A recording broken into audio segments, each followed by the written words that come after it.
look at with you today are Proverbs chapter 27, verses 23 through 27. So go ahead and turn there. Proverbs chapter 27, verses 23 through 27. There's a lot in those verses simply stated, but there's a lot of principles in there for what we're talking about today. Let's read it. Know the state of your flocks and put your heart into caring for your herds, for riches don't last forever, and the crown might not be secure for the next generation. After the hay is harvested, the new crop appears, and the mountain grasses are gathered in. Your sheep will provide wool for clothing, and your goats will be sold for the price of a field. And you'll have enough goat's milk for you, your family, and your servants. This is a strange passage to someone that doesn't raise goats or is a farmer or raises sheep and those types of things. But the progress and what's laid out here, we see if we break that paragraph of information down. First thing that there's lots of principles in it. Know the state of your flocks and put your heart into caring for your herds. I'd say it like this. Maintain what you have. You need to maintain what you have.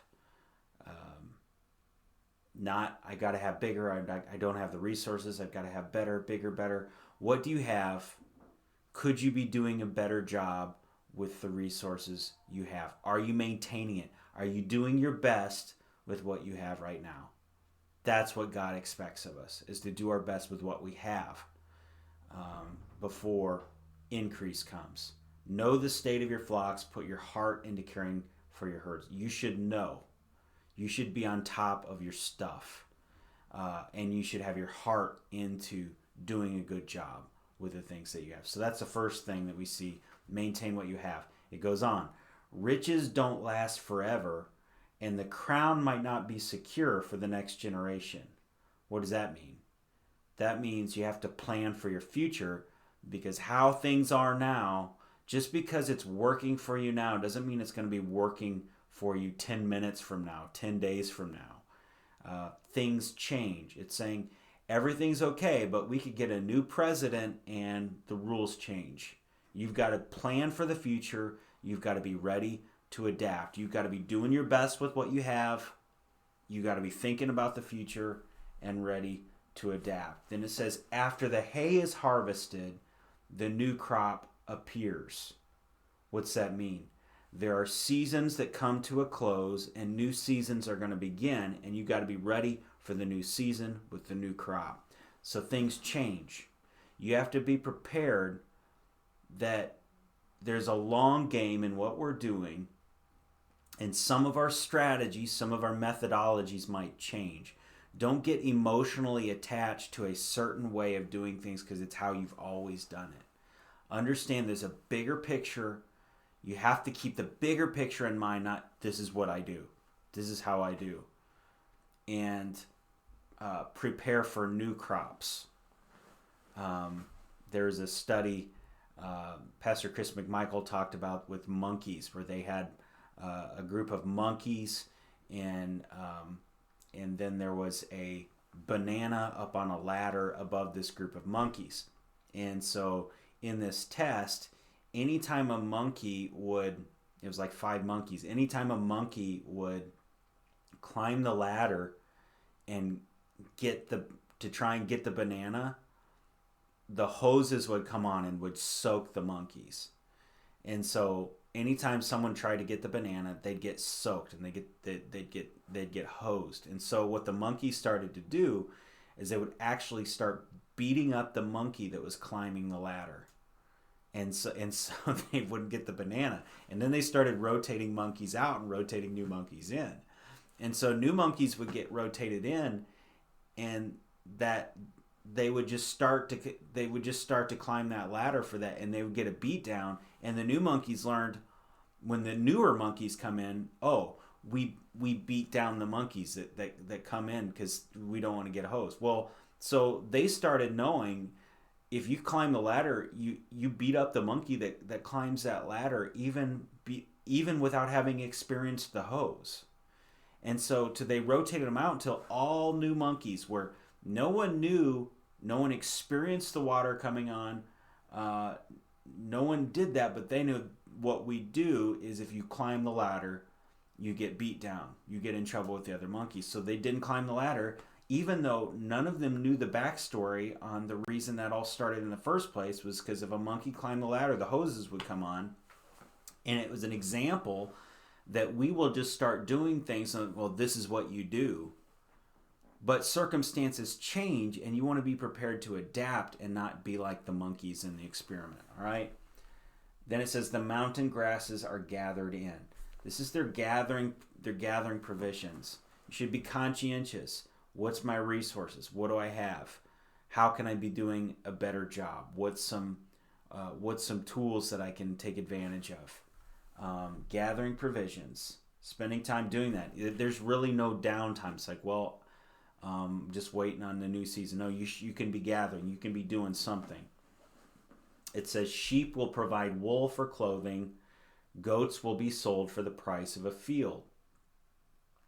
This is a principle of designating your resources. Thinking ahead. This is going to use the wool from the sheep. This is going to provide for clothes. The goats who can sell for money, make money off of that. Thinking because circumstances change, seasons change. You know your resources. You've gathered provision. You're prepared for the bad times, the good times. You've have a good system that you're working. And then it says, and then you'll have enough goat's milk for you, your family, and your servants. If you do things right, if you prioritize right, if you plan right, then you can provide for the whole team. And that should be our goal. We should not just be thinking about what do I need, but I want to make sure everything we need as a team is taken care of. So the principle that we're talking about in this video is the principle of prioritize and execute. And it really goes back, it's very similar to the principle of simple in the sense that you keep things simple, you prioritize what you need to prioritize, and then you get it done. In last video, I talked about getting church financing, and I talked about some of the steps that I got involved with, some of the things that I did. I'll just lay those out again, and then what would happen if I was trying to work on these things that need done, but if I was doing them in the wrong order, it wouldn't work. So first thing, just review on that, is I cut expenses drastically for the ministry to get our church in good financial shape. Just cut. Secondly, build up cash reserves. While we're cutting, we're also accumulating reserves.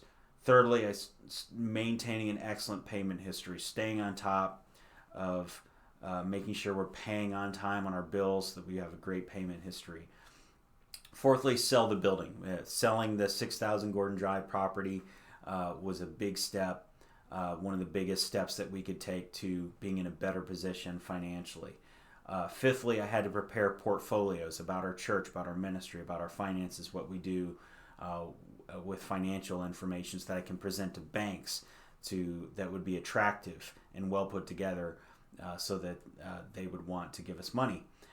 Then I had to start reaching out to banks and lenders and bring those portfolios, have conversations, get to know people that be potentially working with them, because millions of dollars is a lot of money. You want to have these people on your side. Then I was contacting alternative lending groups, because even if I had a friend in the banking industry, it's good to have multiple friends and have multiple options, so then you can work those options against one another to get the best deal. Since all those things, then we're in a position to get financing. We got financing, and then the strategy changed to aggressively reduce that debt, continue to improve the financial position of the church, restore giving that had been temporarily less than what we would have liked to give as we were getting financially in a better position. Our giving needed restored, to make facility improvements that were overdue at a manageable rate that we could do while we're healing financially, and then rebuild the staff as well. So those were some priorities that I had. I had all those things that I wanted to do from the beginning, but if I'd have done them out of order, it wouldn't work. Because that's mistakes that we made in the past. Like, well, we got to reach out. We need that loan today. So let's start contacting the banks and lenders. Well, hold up though. They're going to see our financials. They're going to see that our expenses are all out of whack. That we're just like, well, why? What did you cut? And so, well, we haven't cut. We just, so getting those cuts in there, it looks good on paper too. If in maintaining an excellent payment history. If there's so many things going on, you've got to prioritize what's the priority, and that's what you need to focus on. And if I tried to sell the building in the wrong step and start, then that building sell produced several $100,000 of an improved financial position. If I'd have just tried to get the loan without that, then I wouldn't be presenting the optimal financial situation to attract a lender. And so we wanted to put our best, make our best impression, because some of these guys, you make a bad impression, they don't want to talk to you anymore. So you want to make a good impression. I just had to work it. I had to work the plan. I had to execute the priority at the time. And the priority number one was cut those expenses before trying to talk to the banks, because they're going to see, and the finances, before it wouldn't have been done any good to talk to them, and the expenses still needed cuts and things were still out of whack, or they couldn't understand the accounting, because I didn't understand it because I was newer to the position. So you got to prioritize and you got to execute and you got to work the top priority.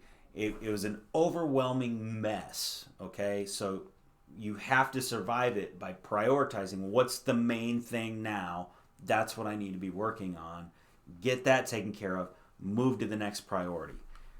So that's what we're talking about. Here's a quote from Jocko. He says this: on the battlefield, countless problems compound in a snowball effect, every challenge complex in its own right, each demanding attention. But a leader must remain calm and make the best decisions possible. To do this, SEAL combat leaders utilize, prioritize, and execute. We verbalize this principle with the direction: relax, look around, make a call. So things can get complicated. You could be doing outreaches. There's a lot of parts to juggle. There's a lot of things going on. You could have dramas. You could have people doing flyers. There's lots of things that could be going on as we plan events and things like that. And sometimes you just okay, take a breath. It's things are crazy. Take a breath. Evaluate. Okay, what's the main thing that I need to be focusing on right now, or we as a team need to be doing? This is it. And then you make that call. Let's look at some Bible examples. Go to Matthew chapter 10.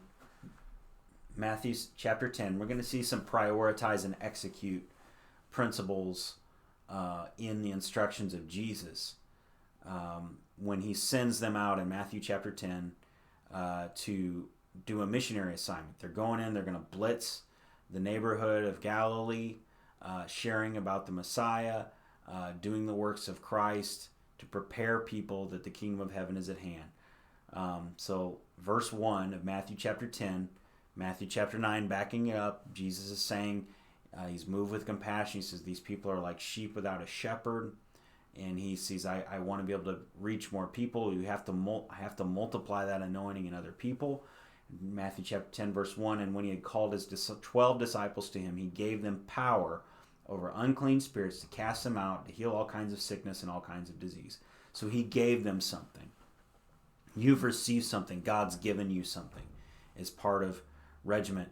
You have got something God's given you. So how do you use it? Okay, what are you supposed to do? Skip to verse 5. So these 12 Jesus sent out and commanded them, saying, do not go into the way of the Gentiles, and do not enter a city of the Samaritans, but go rather to the lost sheep of the house of Israel.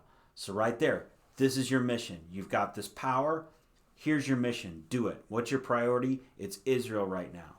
So sometimes when you're planning something, you need to think, okay, what's our goal? This is what we're doing. We're not worrying about that. We're not worrying about those details. This is what we're focused on. Jesus makes very specific instructions. Go to the Jews right now. And to do what? Verse 7, and as you go, preach, saying, the kingdom of heaven is at hand. There's your message. You're going to go, you're going to preach to this audience. That's it. That's what you're focused on. And what else? Verse 8, heal the sick, cleanse the lepers, raise the dead, cast out demons. Freely you have received, freely give. So there you go. You're going to preach. You're going to heal the sick. You're going to let the power of the Holy Spirit be demonstrated in your life to help these people. That's your focus. That's focus number one. Verse 9. Provide neither gold nor silver nor copper in your money belts, nor bag for your journey, nor 2 tunics, nor sandals, nor staffs, for a worker is worthy of his food. What's that about? He's saying, don't bring all this extra stuff. Why? Because it's going to be a quick mission. You're going to go in, you're going to go out. Don't have a bunch of junk, don't have a bunch of baggage, don't have a bunch of distraction. Just focus on your mission, get in there, get it done, move on. Verse 11, now whatever city or town you enter, inquire who in it is worthy and stay there till you go out. So there's some hospitality instructions, but very, very specific directions. Verse 12, and when you go into a household, greet it. If the household is worthy, let your peace come upon it. But if it is not worthy, let your peace return to you. And whoever will not receive you nor hear your words, when you depart from that house or city, shake off the dust from your feet. Assuredly, I say to you, it would be more tolerable for the land of Sodom and Gomorrah in the day of judgment than for that city. Behold, I send you out as sheep in the midst of wolves. Therefore, be wise as serpents and harmless as doves. So Jesus gives very specific instructions. He doesn't mess around with a whole bunch of fluff. He gives the very specific instructions that they need so they can prioritize and they can execute the mission that he gave them. Here's some more quotes from Jocko. He says, a particularly effective means to help prioritize and execute under pressure is to stay at least a step or two ahead of real-time problems. Through careful contingency planning, a leader can anticipate likely challenges that could arise during execution and map out an effective response to those challenges before they happen. Staying ahead of the curve prevents a leader from being overwhelmed when pressure is applied and enables greater decisiveness. So, what's that saying? Part of the reason we can get stressed out and overwhelmed, part of the reason we prioritize is to keep from getting stressed out. The other thing is by planning ahead, anticipating situations, having a plan before you go into a scenario, then you know what you can do so that you can adapt as you need to adapt on the fly. It's like in chess. When you're playing chess, the guy who wins usually is the guy who can think ahead the most moves. That's usually the person who wins, anticipating the moves. And in chess, there's a strategy, really, one of the first strategies that you have in chess is you want to be able to control the middle of the chessboard. Because if you can control the middle of the chessboard, then what you're doing is then you have the best options in front of you, the best and the most options in front of you, so you can attack from multiple ways. You've got the middle control, you've got your pawns in position that they can't move forward and take that spot because they're going to get hit by a pawn, or they're going to get hit by a bishop, or there's knights ready to sweep in. You control the middle of the board. That gives you the most options of attack so that you're flexible no matter what the other person does. That's the thinking behind it. And if you control the middle of the board, that means your opponent has less space to move. They're cramped, they're congested, they have less moving options, and everything that they move into is a risk. And you as the chess player with the most options are in a better position to win. And in chess, you don't leave pieces exposed. In the same way, when you plan something, don't leave some outlying mess that's going to fall apart because it's forgotten about, or a detail that's ignored, and then something goes wrong. Oh, we didn't think about that. No, you have that. Don't leave any of your pieces exposed. Just like in chess, you frustrate and limit your enemy's movements. So if you're going into a situation, you know that there's going to be a little persecution. You know that there's going to be some pushback at an outreach or an event. You've anticipated. Nope, I'm ready. This is you planned ahead. For example, like if we do a trip somewhere as a youth department, we'll do permission slips. Why? Not because sometimes it's like, well, we're not going to need that, but there could be a scenario say, no, parent, you signed off on this, you were okay with this. Plus, if a parent could say, well, I didn't know about it, well, you had to sign this paper in order for them, so then they're not mad at the youth department or whatever. But you're planning ahead, you're anticipating. You're controlling another thing in chess. of that principle of prioritize and execute. I used to play chess a lot, and you'd find that the person you're playing chess against, you could start to see what their weakness is and exploit it. Well, Ryan Beardshear is an excellent chess player. He beat me more times than, I'm ashamed to say it, but he beat me more times than I beat him. But I knew the best strategy to beat him because he was such a calculating defensive player that he would set up perfect positionings. The key to beating him was to control the tempo. In other words, if I could be aggressive enough, I would keep him off balance to make a mistake. If he had time, he's going to be in the best position and the best setup. But if you don't give him time and you provoke his pieces, he'll make a mistake. So those are all principles of planning ahead, thinking ahead, being 2 moves ahead. Because really you want to be in a position where you have a lot of options so you can adapt as situations arise.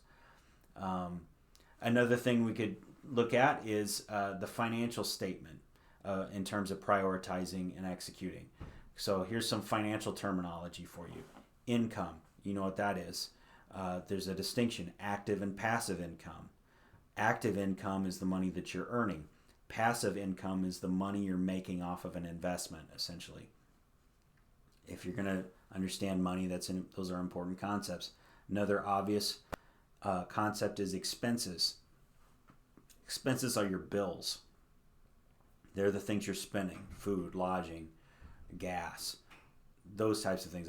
Everything that your money goes out towards for things. That's your expenses. Assets. Assets are things that have financial value to you, that produce money in your life. It could be an investment of some kind.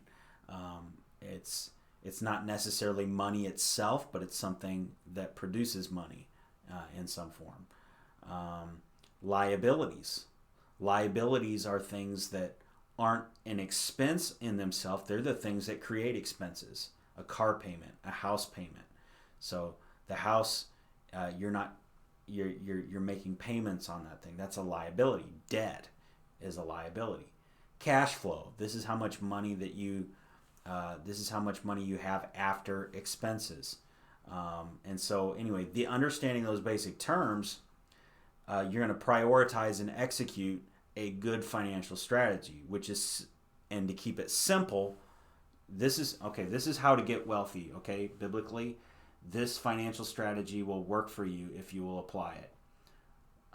Really 2 steps. Step 1, minimize expenses and liabilities.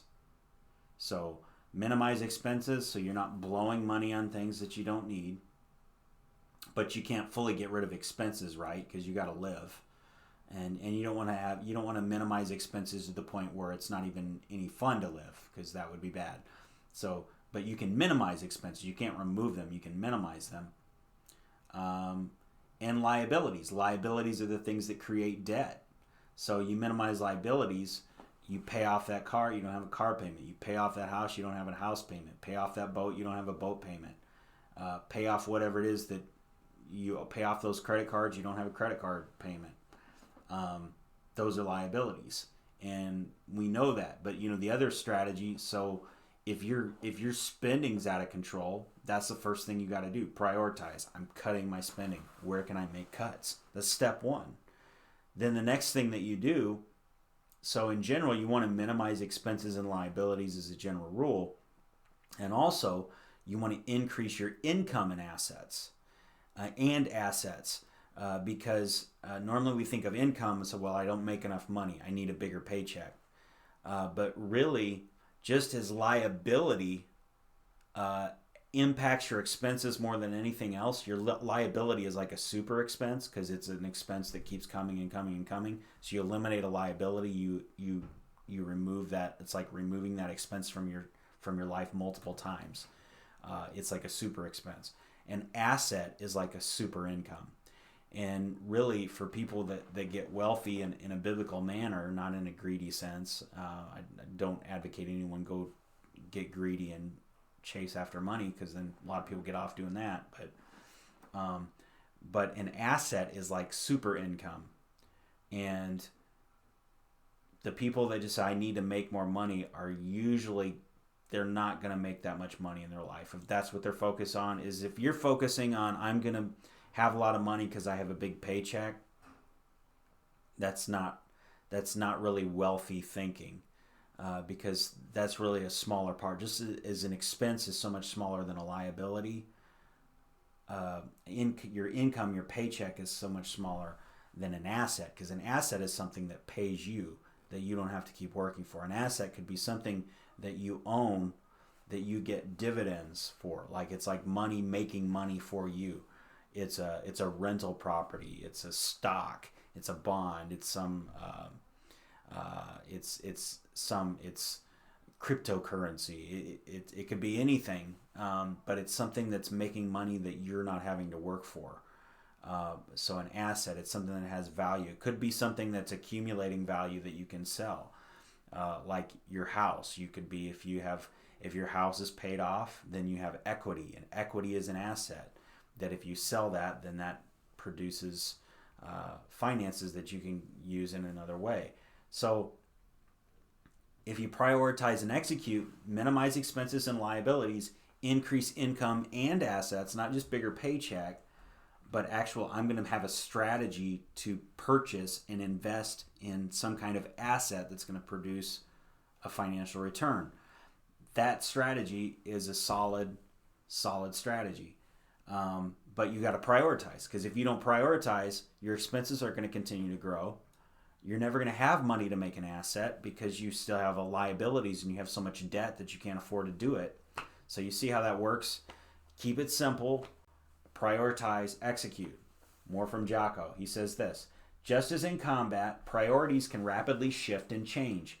When this happens, communication of that shift to the rest of the team, both up and down the chain of command, is critical.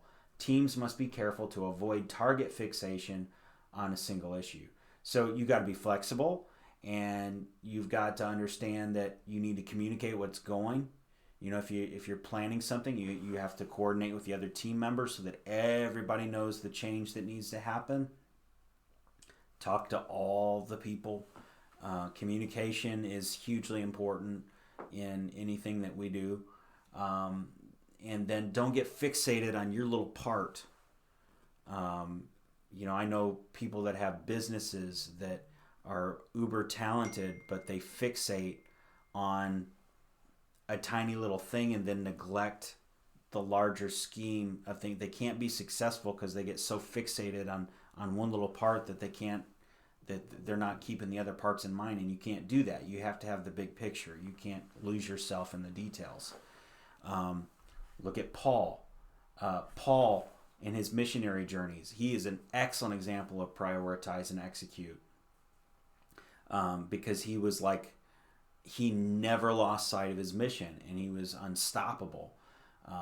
He had this strategy on his missionary journeys. He'd go to a region, he'd find a synagogue, he'd teach the law to the Jews, he'd talk about Jesus and witness to the Jews, and he'd attract Gentiles to the synagogue. He'd go to the synagogue in a Gentile area. So these are Hellenized Jews. These are like half Jews that are basically, that they have connections with other Gentiles. And so he would start in the synagogue because it's a great place to start. If you're going to go evangelize in areas, you start with the church right there.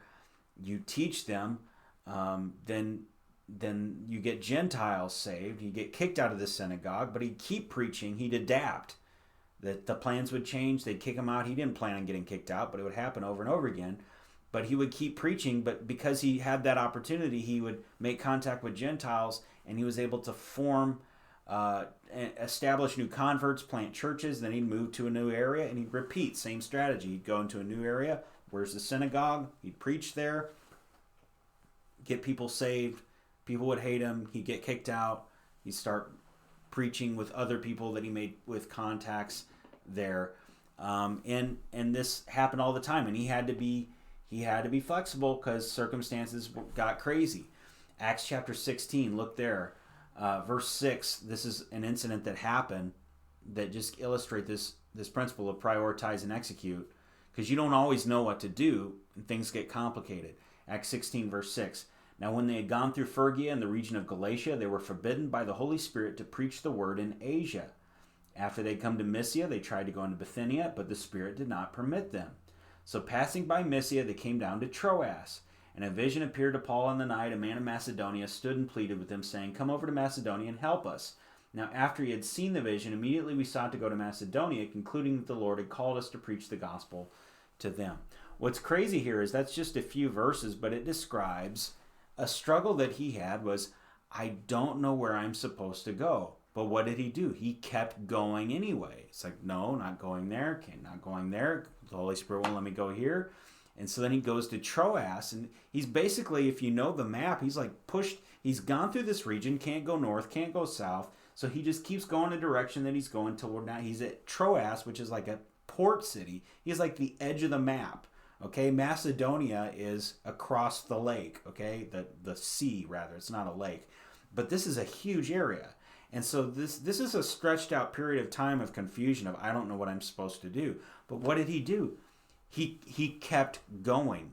He still had a mission. He had a greater mission. He didn't know the next step. So he kept going. He kept going the only direction he could go till he was right at the edge.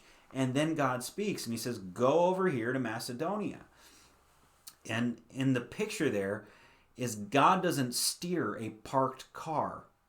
If you don't know what to do something, and as you go, you'll figure it out. But he can't steer you if you're not going anywhere doing nothing. If you're sitting there going, I don't know what to do something. And that's what Paul did, is he found something to do, and as he found something to do, finally he got clarity on what he was supposed to do next.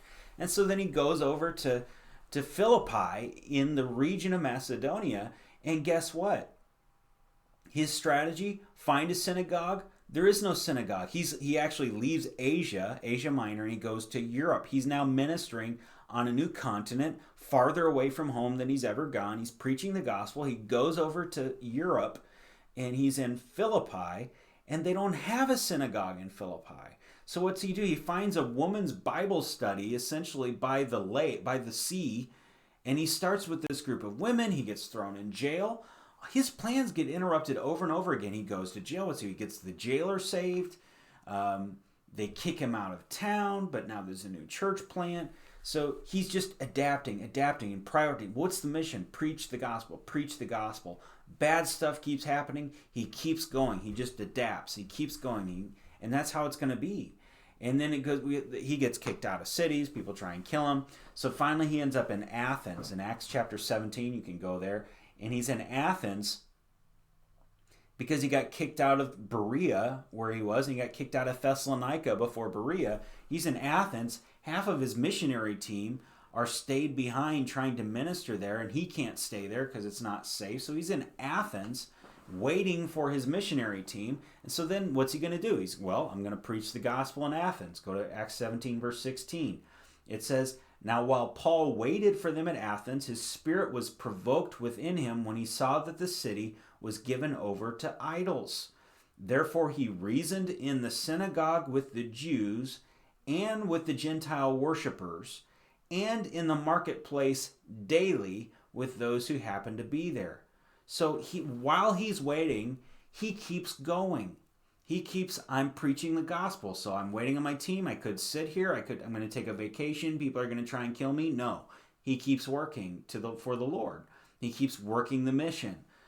So as he's waiting, he says this city needs Jesus.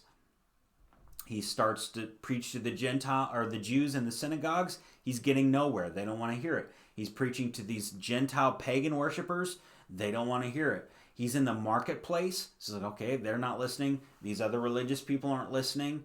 I'm going to go to the marketplace. I'm just going to go out in public. And he starts preaching in the marketplace daily. And so finally he gets an opportunity, and he preaches the Sermon on Mars Hill that's pretty famous. But ironically, he doesn't get a lot of converts because he's learning. And you should learn in the process what worked well, what didn't, what should be improved. You should always be evaluating and improving, and not just like the monkey. This is what we do, is we beat up other monkeys who climb ladders. We don't know why we did it, but that's what our 4 monkeys did before us.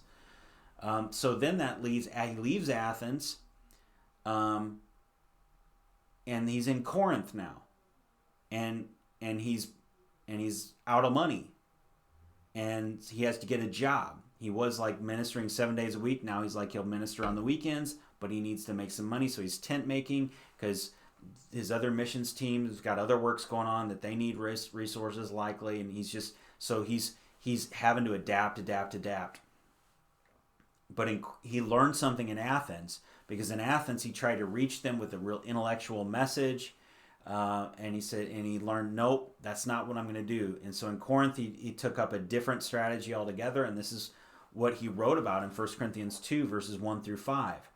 And he says, "And I, brethren, when I came to you," this is 1 Corinthians 2, "did not come with excellence of speech or wisdom, declaring to you the testimony of God." That's exactly what he did at Athens, is he came with excellency of speech and wisdom to witness to them, and it didn't work out so well. They rejected him. He said, "For I determined not to know anything among you except Jesus Christ and him crucified." He said, I'm not doing that again. I'm not going to have a repeat of Athens. He said, "I was with you in weakness and fear and in much trembling, and my speech and my preaching were not with persuasive words of human wisdom, but in demonstration of the Spirit and of power, that your faith should not be in the wisdom of men, but in the power of God." In other words, what he said is, I've tried that. I've done that. I've had the intellectual conversations. Forget it. We're going right to the power of God. We're going right to the demonstrations of the power of the Holy Spirit. I'm going to let the Holy Spirit speak for himself. I'm not going to get into these head games with people. I'm just going to let the Holy Spirit back me up. And that's what he did, and he had breakthrough in Corinth. And so he just incredible guy. He just kept adapting. He kept prioritizing what's my mission and kept executing. He never sat there twiddling his thumbs. He always was busy doing something. And then later on, he's determined to get to Jerusalem. People are like, don't go to Jerusalem. It's not safe. You're going to get killed. He's like, no, I'm going to Jerusalem. So he goes. He finds a way. He makes it happen. He gets there. Then he's in Jerusalem. Bad stuff happens, just like everybody said it would happen. He's stuck in prison. People are trying to kill him. He gets moved to a different prison. He's beaten, all these things. Meanwhile, God told him, you're going to go to Rome. And it looks like Rome's not going to happen. I'm stuck in Jerusalem. And he didn't give up. So as a prisoner, he's thinking, I'm going to go evangelize Rome, but he can't because he's in prison. But because he's so determined, as a prisoner, he appeals to Caesar so that he can go to Rome and evangelize Rome as a prisoner. And he gets, long story, many years pass. He's had shipwrecks. He's on islands, all these things. He finally gets to Rome. And from there, because he was determined, because he kept adapting, he kept prioritizing and executing. And even when he wasn't going to Rome, he was witnessing to the island of Malta. He was witnessing to the people on the prison ship. God was using him with whatever he had in front of him. But he got his way to Rome. And from there, Christianity spread to the world, starting with Paul. And he prioritized and executed. And so I'm going to wrap this up with this checklist of Jocko's for prioritize and execute. You might want to write these things down. These are good principles so that you can do this right as situations arise, that you know how to adapt. He said, number one, evaluate the highest priority problem. Lots of problems going on. Great. What's the highest priority? Determine what's the highest priority at the time. Secondly, and this can happen fast, this can happen longer depending on what's happening, but lay out in simple, clear, and concise terms the highest priority effort for your team. What's the highest priority problem? And what's the highest priority effort? How are we going to deal with this problem? What effort are we going to do as a team to address this problem? Lay it out in simple terms. Thirdly, develop and determine a solution. Develop and determine a solution. Seek input from key leaders and from the team when possible. Okay? So you're going to determine your solution, what you're going to do, and get input. Get input from key leaders, get input from people on the ground, get input from people on the scene, so that you can work this the best possible way, and that you can be adaptable. You can compile enough information that you can know some contingency plans. 4, direct the execution of that solution, focusing all efforts and resources towards this priority task. Direct the execution that solution. Beyond just making the plan, now you're being responsible to implement the plan. Not like I came up with a plan, it didn't work, these stupid people messed it up. No, you work the plan that you came up with. You be a part of it. You be engaged in the execution of it. And that way, if by doing those things, you're going to learn all along the way how to do a better job. This is extreme ownership. You're taking ownership of all of these things. And then, step 5, move on to the next highest priority problem and repeat. So you go through, handle that first problem, determine the top problem, determine the priority effort, determine what the solution is going to be, execute that solution, go to the next problem, same steps, repeat. And then when priorities shift within the team, past situational awareness both up and down the chain. So be communicating all through this, be communicating with all parts of the team. They know what's going on. And lastly, don't let the focus on one priority cause target fixation. Don't get too consumed with one tiny piece of the puzzle. Maintain the ability to see other problems developing and rapidly shift as needed. Okay, so that's priority.